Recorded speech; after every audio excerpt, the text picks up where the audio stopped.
Good morning. এতিয়া morning walk কৰিব আহিছোঁ। চাওক, এয়া হ'ল আমাৰ গাঁও আৰু আমাৰ গাঁৱৰ ওচৰতে বৈ গৈছে এইটো পলা নদী। এইটো পলা নদী আগতে ইয়াতে বহুত কাষতে আছিল, এতিয়া বহুত দূৰলৈ গুচি গ'ল। এতিয়া বৰ্তমান বহুত দূৰত আছে এইটো পলা নদী। এই ঠাণ্ডাৰ সময়ত আজি অলপ ঠাণ্ডা কম বাবে মানুহো নাই। প্ৰায় 4:30মান বাজিছে, 4:30মান বাজিছে চাওক।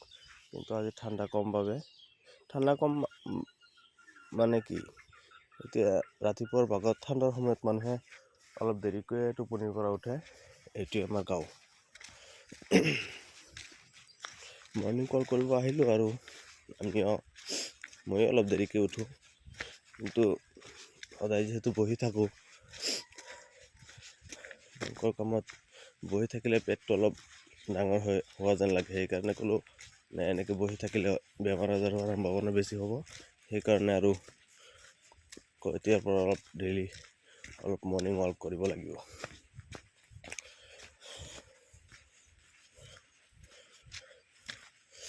চাওক, গাঁৱৰ ধুনীয়া পথাৰখিনি কিমান সুন্দৰ ধুনীয়া লাগিছে। ইয়াত ধান কটা হৈ গ'ল, ইয়াত বেলেগ খেতি কৰিব এতিয়া।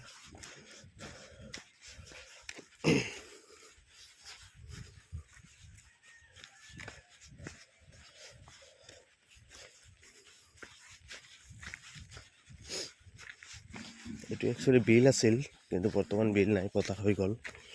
অলপকৈ চাৰিওফালৰ পৰা মাটিখিনি আহি অলপ ওখ হৈ গ'ল। বিলটো এতিয়া পূৰ্ণ হৈ পথাৰ হৈ গ'ল। চ' এইটো আমাৰ ৰাস্তাটো অলপ ভাঙি গৈছে, ৰিপেয়াৰিং কৰা হ'ব পাৰে এইবছৰ।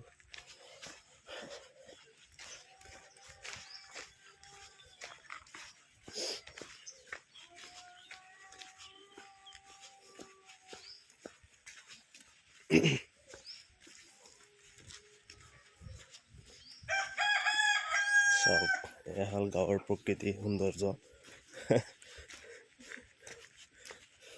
কুকুৰা পোৱালি।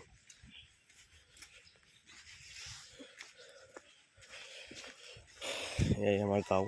গতিকে থেংক ইউ ছ' মাছ। আকৌ লগ পাম নেক্সট ভিডিঅ'ত।